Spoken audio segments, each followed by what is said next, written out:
नमस्कार दर्शकों, आपका स्वागत है हमारे इस चैनल पर। दोस्तों, इस कुंडली का संपूर्ण विश्लेषण मैं इस वीडियो के माध्यम से आपके सामने लेकर आया हूं और साथ में मैं आपको वृश्चिक लग्न के विषय में बहुत सारी रोचक जानकारियां भी आपको जरूर दूंगा।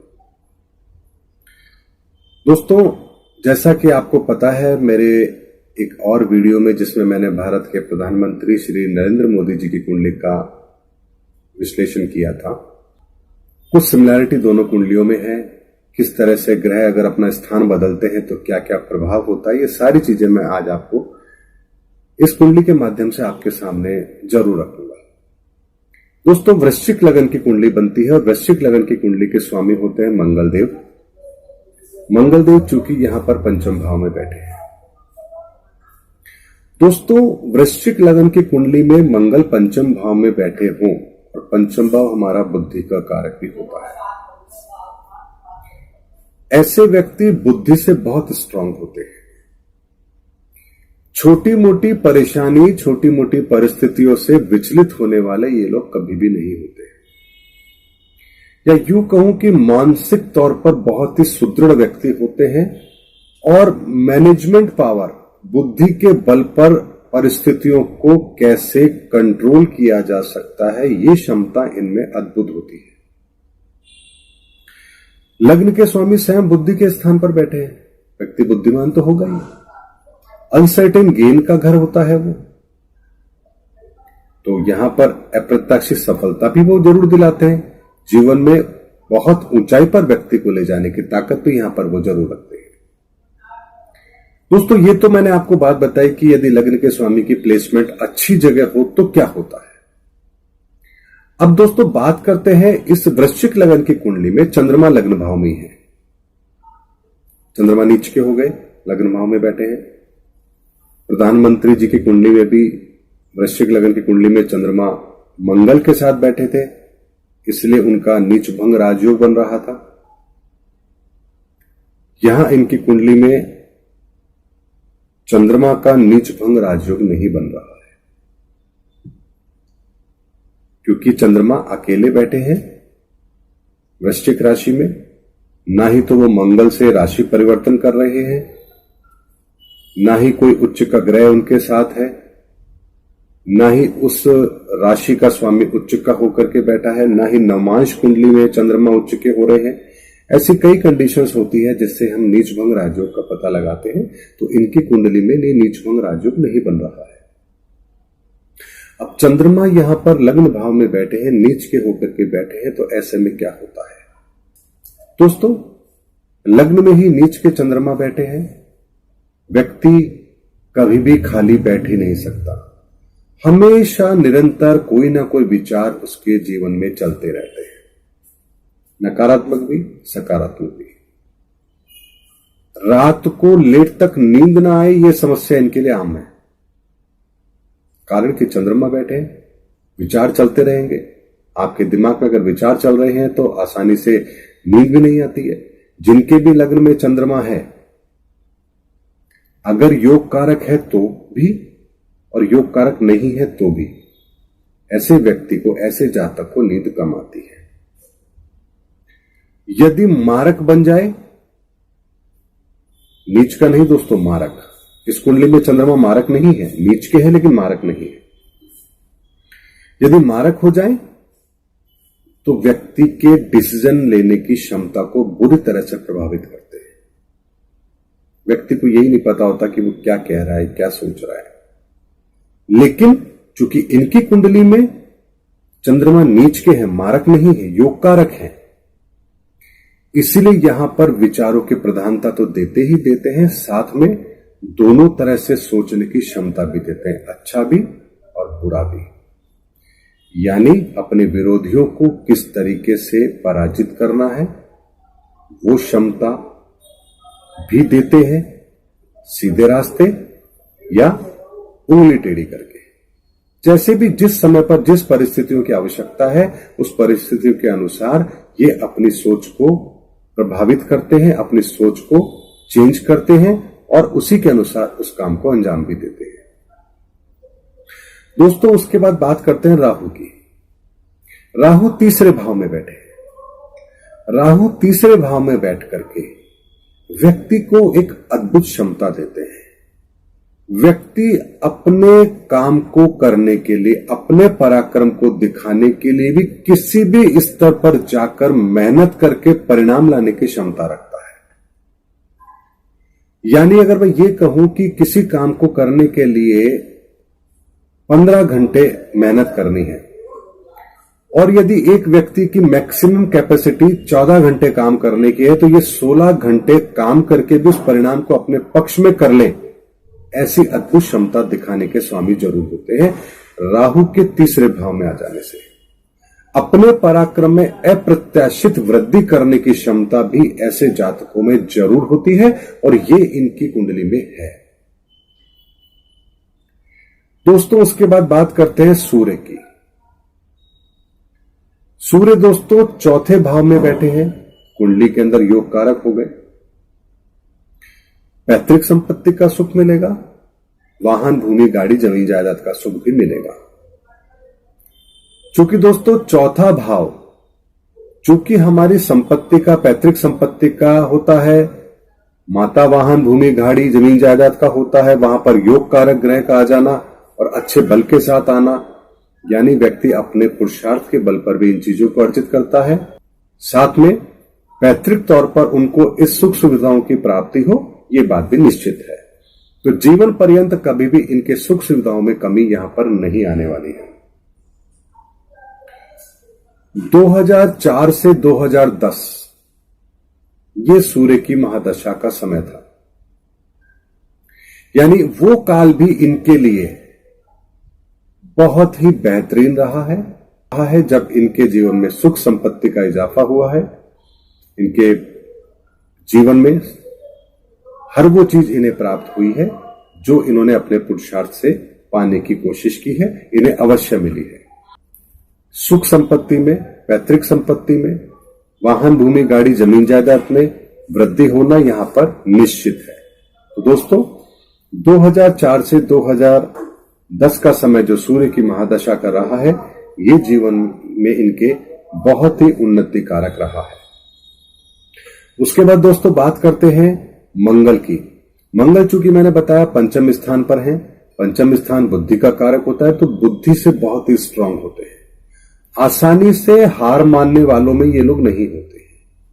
जिनके भी पंचम में मंगल हो, योग कारक ग्रह हो, वृश्चिक लगन की कुंडली हो, वो आसानी से परिस्थितियों के आगे घुटने टेकते ऐसे लोग ये नहीं होते हैं।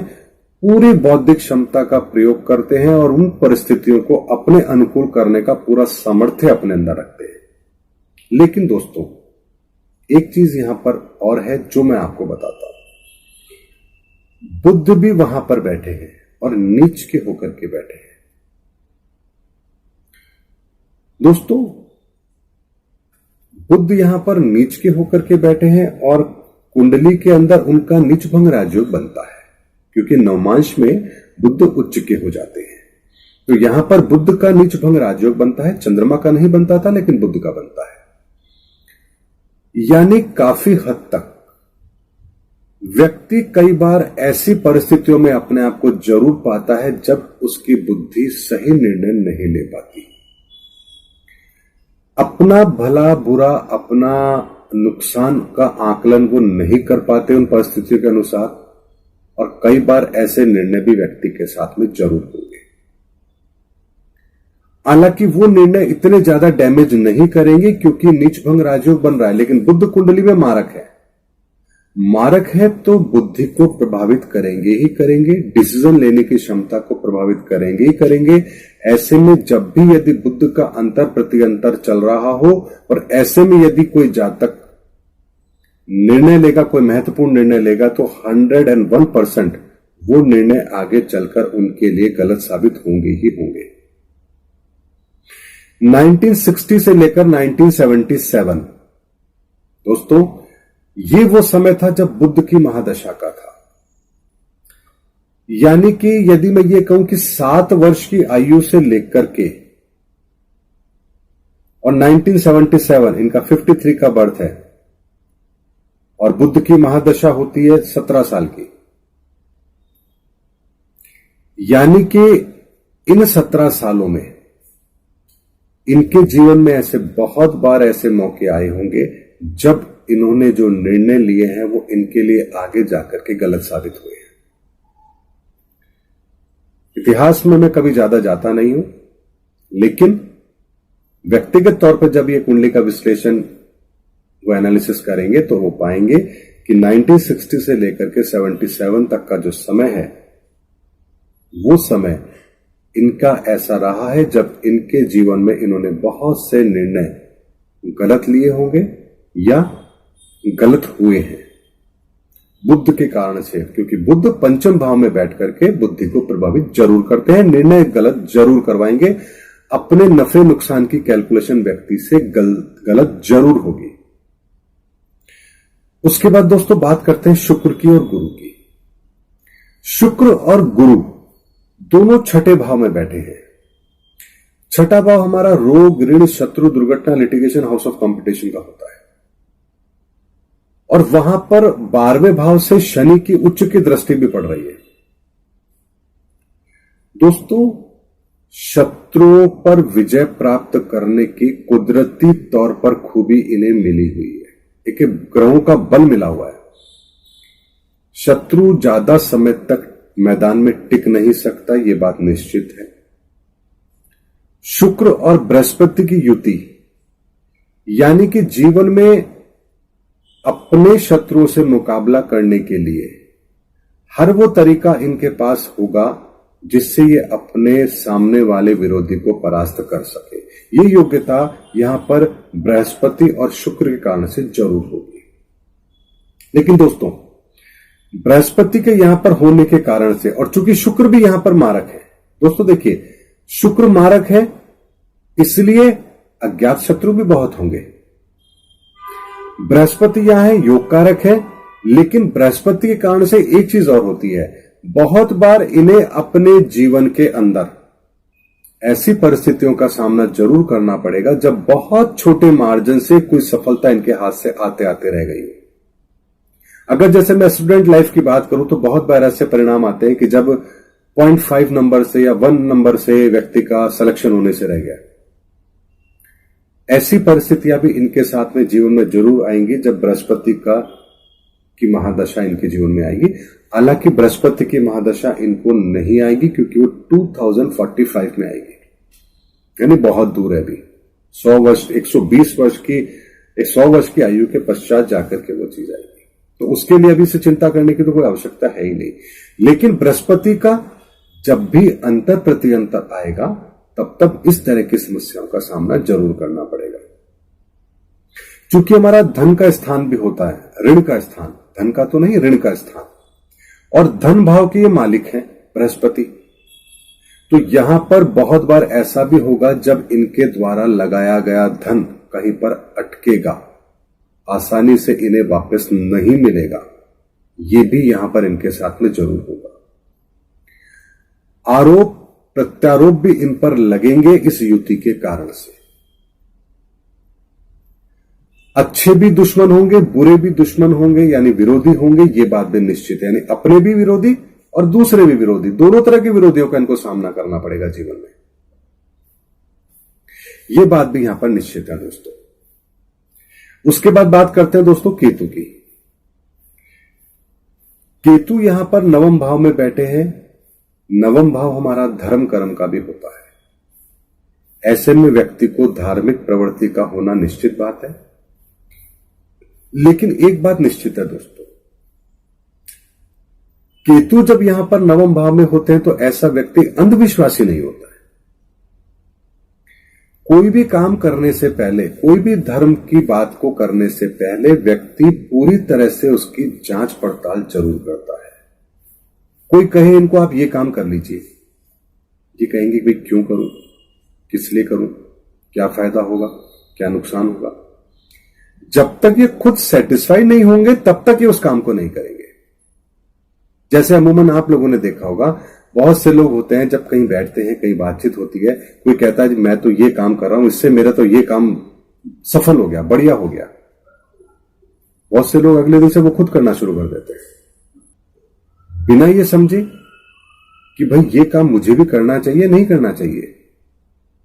लेकिन इनकी कुंडली के आधार पर मैं आपको बता रहा हूं, ये जब तक खुद पूरी तरह से संतुष्ट नहीं होंगे किसी बात से, तब तक ये उसका अनुसरण कभी भी नहीं करेंगे। यानी जैसे कहते हैं ना, ठोक बजा के काम करना, ये इनकी आदत रहने वाली है। उसके बाद दोस्तों बात करते हैं शनि की। शनि 12वें भाव में उच्च के होकर के बैठे हुए मारक है। ऐसे में धन का व्यय होना, धन की बर्बादी होना निश्चित है, फालतू के खर्चे होना निश्चित है, धन का सदुपयोग नहीं होना निश्चित है, पैतृक संपत्ति के अंदर रुकावट आना निश्चित है, पराक्रम में कमी आना, पराक्रम के फलों को निष्फल करना शनि का काम है, ये बात निश्चित है। विदेश से कोई बहुत अच्छे रिजल्ट ना मिले, ये भी निश्चित है। अस्पताल के खर्चे होना, ये भी निश्चित है। यानी जब भी शनि का अंतर प्रति अंतर आएगा, तब यहां पर यह दिक्कत जरूर आएगी। यानी 1953 में जब ये पैदा हुए और 60 साल तक की इनकी आयु, मतलब 1960 तक, यानी 7 वर्ष की आयु तक इन्हें बीमार रहे हो, अस्पताल के खर्चे हुए हो, अस्पताल गए हो, शारीरिक पीड़ा रही हो, ये बात होना स्वाभाविक सी बात है, क्योंकि शनि की महादशा में पैदा हुए हैं और शनि 12वें भाव में बैठे हैं। ऐसे में अस्पताल, बीमारी के खर्चे होना स्वाभाविक सी बात है। क्योंकि शनि एक योग कारक प्लैनेट नहीं है, मारक प्लैनेट है, लेकिन उसकी महादशा बहुत पहले जा चुकी है, इसलिए अब उस बात की चिंता करने की आवश्यकता नहीं है। वर्तमान में इन्हें चंद्रमा की महादशा चल रही है, जो 2020 तक चलेगी।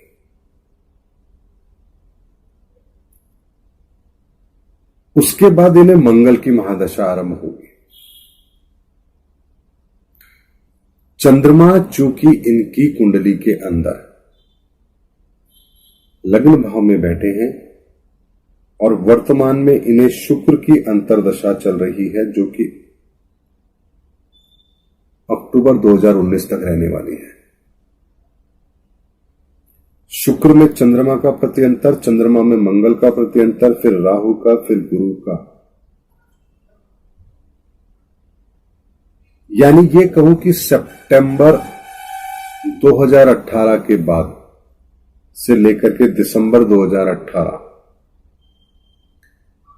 ये वो समय होगा जब ये अपनी मेहनत का, अपने पराक्रम का लोहा मनवाएंगे। राहु का प्रत्यंतर रहेगा और राहु तीसरे भाव में है, एक्सट्रीम लेवल पर मेहनत करेंगे। लेकिन चूंकि शुक्र का अंतर इन्हें फरवरी 2018 से आरंभ हुआ है, यानी फरवरी 2018 के बाद से शुक्र लगे हैं, तब से विरोधी प्रबल होना आरंभ हो गए हैं और ये भी काफी लंबे समय तक चलेगा। यानी तकरीबन अक्टूबर 2019 तक का ये अंतर है, शुक्र का अंतर है, चंद्रमा में शुक्र का अंतर।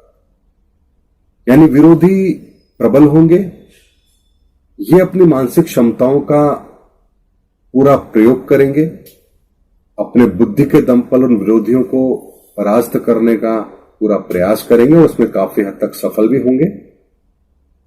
क्योंकि जो मेरे पास डेट ऑफ बर्थ उपलब्ध है, 8 मार्च 1953 रात को 12:01 मुंबई का इनका बर्थ है, उसके आधार पर मैंने बात रखी है। यदि मान लीजिए इसमें कोई संशोधन है, कोई चेंजेस है, तो परिणामों में निश्चित तौर पर परिवर्तन आएगा। और अगर ये सही है तो जो मैं कह रहा हूं वो बात बिल्कुल सटीक कह रहा हूं, डंके की चोट पे कह रहा हूं। दोस्तों, वृश्चिक लगन की कुंडली का मैंने ये दूसरा वीडियो बनाया। पहला वीडियो मैंने भारत के प्रधानमंत्री श्री नरेंद्र मोदी जी का बनाया था। उनके भी वृश्चिक लगन की कुंडली में लग्न भाव में ही चंद्रमा बैठे थे, लेकिन उनका चंद्रमा का नीच भंग राजयोग बनता था, क्योंकि मंगल स्वयं वहां बैठे हुए थे। तो दोस्तों, वृश्चिक लगन की कुंडली का फलादेश जो मैं आपके सामने लेकर आया, उम्मीद है आपको ये पसंद आया होगा। और दोस्तों, उससे पहले कुछ और जानकारी मैं आपको देता हूं। शनि की महादशा में पैदा हुए, आरंभ में जीवन में शारीरिक पीड़ा इनको रही होगी, जब ये 6 वर्ष के रहे होंगे तब तक। उसके बाद बुध की महादशा, जैसा मैंने आपको पहले बताया, जीवन में बहुत से गलत निर्णय इनसे हुए होंगे।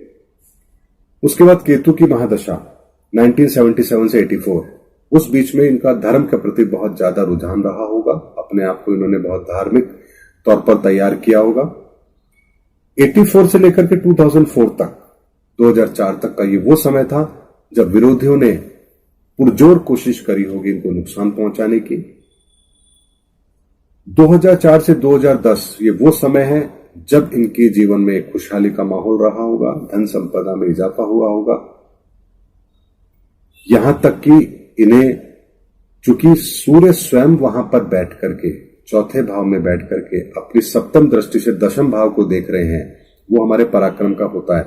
तो एक राजाओं की भांति पराक्रम दिखाने की क्षमता भी यहां पर व्यक्ति को जरूर मिलती है।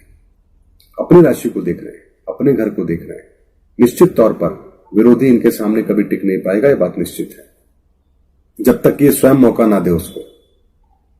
विरोधी अपने दम पर कभी मौका नहीं ढूंढ पाएगा इनको परास्त करने का। उसके बाद चंद्रमा, 2020 तक चंद्रमा रहेंगे। उसके बाद मंगल, 2020 के बाद मंगल रहेंगे, यानी कि फिर उसके बाद 2027 तक मंगल है, उसके बाद राहु है। यानी कि काफी लंबा समय इनका अच्छा इंतजार कर रहा है। इनके आने वाले समय में भी इनकी क्षमताओं में इजाफा होगा, वृद्धि होगी। उम्मीद है हमारे दर्शकों को भी ये कुंडली विश्लेषण अच्छा लगा होगा। लगा है, कमेंट्स बॉक्स में हमें कमेंट्स कीजिए। और अन्य किसी विषय पर भी यदि आप कोई मुझसे जानकारी चाहते हैं तो मुझे जरूर आप व्हाट्सएप कीजिए। मैं उस विषय पर भी वीडियो बना करके आपके सामने जरूर लेकर आऊंगा। तब तक के लिए नमस्कार।